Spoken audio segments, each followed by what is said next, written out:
Se produjo una segunda crisis del agro entre los años 1950 y 1960. Entre estos años se da una inseguridad alimentaria. Frente a esto, el gobierno eh, va a importar alimentos en el año 1950. En trigo, por ejemplo, se importa 242.601 toneladas métricas. En harina se importa 2.288 toneladas métricas. En leche evaporada se importa 6.783 toneladas. En manteca de cerdo, 6.683 toneladas. También se importan aceites en 3.099 toneladas, avena en 2.877 toneladas, cebada en 5.921 toneladas, carne en 4.373 toneladas y arroz en 25.551 toneladas. Sin embargo, esto no fue suficiente porque para mediados del 50, eh, cuando ya deja el gobierno Manuel Prado, vamos a ver que Odría realiza un nuevo préstamo de 40 millones de dólares a Estados Unidos para comprar productos agroalimentarios. El año 56, el gobierno compra trigo, cebada, harina, leche en polvo, leche evaporada y condensada, mantequilla, queso, manteca de cerdo, aceite y otros, que van a producir ese efecto, ¿no? ¿Qué pasa cuando se importan alimentos? Es que abaratan los costos de los productos alimentarios nacionales y estos, o sea, los productores nacionales entran en crisis, ¿no? Esto afectó tremendamente a Cajamarca, a tal punto que el presidente de la Cámara de Comercio de aquel entonces, Aldo Castañeda, el año 56, sostiene que Cajamarca está pasando por esa importación de alimentos una crisis grande. Eso está afectando enormemente, dice, a nuestra región. Las informaciones de aquellos años nos dicen que hay protestos de letras bancarias, es decir, hay morosidades. El año 57, la cantidad de morosidad es de 3.105.634.02 y para el año 1958 la deuda es de 2.245.866.1. Frente a esta crisis, la Cámara de Comercio de Cajamarca realiza una serie de propuestas para poder paliarla, ¿no? Para poder salir de esta grave afectación. Entre estas propuestas están, por un lado, concluir el ensanchamiento de la carretera Pacasmayo-Cajamarca. Dos, terminar la carretera Cajamarca-Chachapoyas para poder restablecer la ruta hacia el oriente, ¿no? Que en ese momento estaba beneficiando más a Chiclayo. Punto 3, mejorar los tramos de la carretera Bambamarca, que viene desde Bambamarca por el norte, Bachota, Cajamarca, Cajabamba, ¿no? Que sería lo que formó antes la ruta longitudinal de la sierra. Recordemos que las vías del Capañán había un ramal grande que era longitudinal, que pasaba, o sea, longitudinal porque pasaba por toda la sierra. Era uno de los ramales más importantes del norte peruano.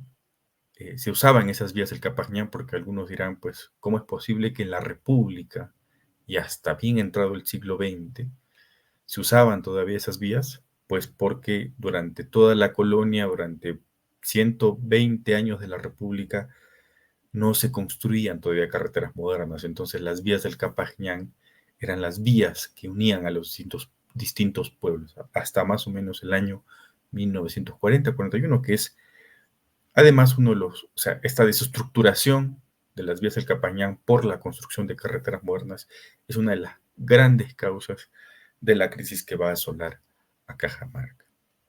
Eso es lo que sostiene Gaitán. También, para continuar, una cuarta propuesta de parte de la Cámara de Comercio de Cajamarca es que se potencie la sucursal del Banco Agrario de Cajamarca con más y mejores créditos. Sin embargo, nada de esto fue ejecutado por el gobierno. Todo este pliego de propuestas de la Cámara de Comercio para poder paliar la crisis de aquel entonces no fueron atendidas por el gobierno central. Vamos a pasar pronto a un fenómeno que se produce en Cajamarca, bastante particular, es que las haciendas, las grandes haciendas cajamarquinas, van a empezar un proceso de parcelación por iniciativa privada, es decir, por iniciativa de los mismos hacendados. Este proceso se va a dar entre el año 50 y el año 72. ¿Por qué razones ocurrieron? Por la crisis agraria, digamos, por todo lo que hemos venido hablando hasta ese momento, porque los terratenientes necesitaban obtener, pues frente a la crisis, liquidez monetaria. El inicio de la parcelación de las haciendas se da desde los primeros años de la década del 50, pero se acelera desde 1956 en adelante. El famoso historiador, científico social, Taylor, nos dice que en esta época se produce la gran disolución de la hacienda cajamarquina y la modificación total de la estructura de la tenencia de la tierra. Vamos con algunos datos. La parcelación de haciendas entre el año 50 y 60 afecta a 1 millón de hectáreas. Entre el año 60 y 69 se parcelan o afecta esta parcelación a 500.000 hectáreas. Y entre el año 62 y 70, perdón, 70, no 72, se afectan a 390.200 hectáreas, ¿no? Esto está registrado en el libro La cuenca lechera de Reinhard Seifer. Es decir, durante estas 2 décadas, de los 50 y 60, se produce una afectación a aproximadamente 1.390.000 a 1.500.000 o 500.000 hectáreas de terreno. Es decir, se produce una de las parcelaciones más grandes que se hayan dado a nivel nacional. Bueno, ya desde algunos años atrás la actividad agraria, como pueden ver, no se volvió o no era una actividad rentable. Luego, y paralelamente a este proceso también, y como todos sabemos, cuando hay crisis dentro de las actividades económicas formales, paralelamente empiezan a surgir actividades económicas ilegales, como ocurrió en Cajamarca con el narcotráfico, que empieza a surgir precisamente en los años 1950, y digamos, el surgimiento y fortalecimiento del narcotráfico se da en este contexto de la gran crisis agraria. En Cajamarca se producía látex de amapola, que popularmente se la conocía como pichicata, cocaína, en mayor medida estos dos primeros productos, en menor medida se da la producción de marihuana.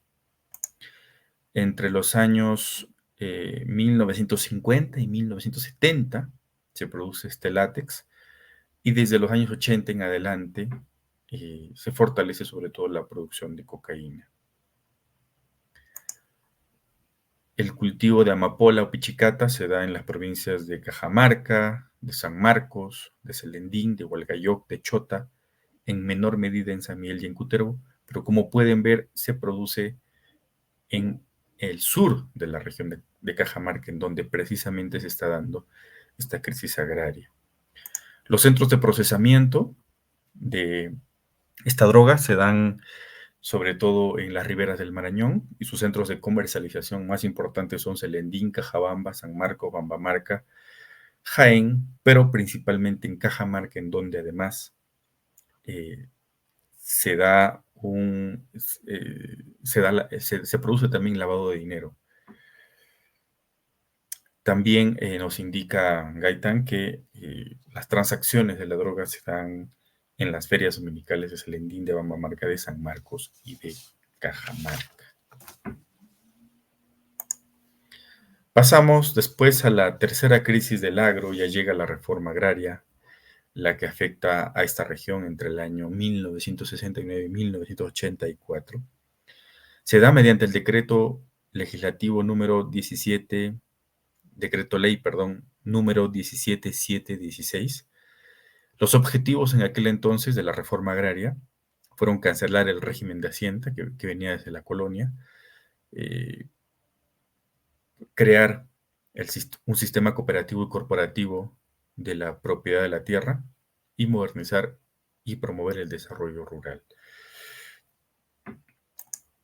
¿Cuáles fueron los resultados de la reforma agraria en Cajamarca?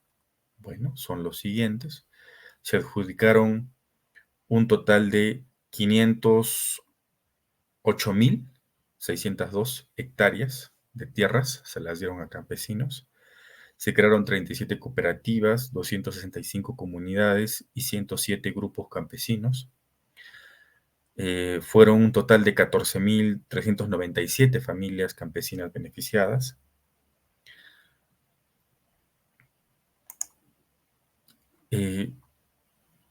No sé si curiosa o paradójicamente, las tierras más afectadas por la reforma agraria fueron las tierras más productivas de los terratenientes, porque las que eran de mala calidad, las tierras de mala calidad, esas precisamente son las que venden en ese proceso de parcelación por iniciativa privada que se da durante unas décadas antes. Y bueno, a los terratenientes no se les pagó el justiprecio por sus tierras expropiadas, apenas llegó al 25% de su valor y en otros casos no se les pagó nada. De las 39 CAPs y SAIs, todo indica que solamente la CAP de Porcón Alto fue la más exitosa.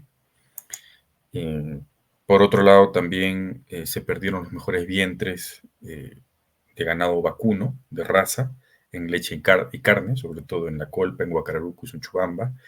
Se perdieron también caballos de paso, se descapitalizó intensamente el agro y se destruyó también patrimonio cultural como el que había dentro de las casas haciendas, iglesias y capillas, con pinturas, murales, lienzos y esculturas religiosas de la época colonial.